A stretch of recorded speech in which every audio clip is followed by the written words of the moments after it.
Hello career achiever, আসসালামু আলাইকুম।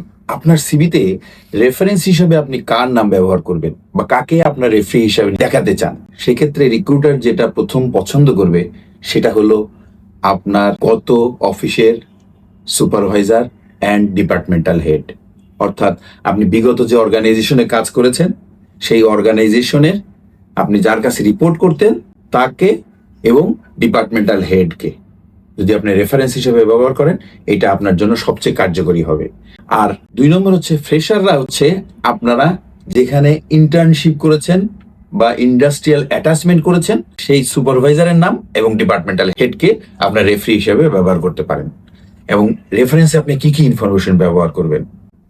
Number 1, নাম, অর্গানাইজেশন, ডেজিগনেশন এবং অনুমতি সাপেক্ষে তার মোবাইল নাম্বার এবং ইমেল আইডি।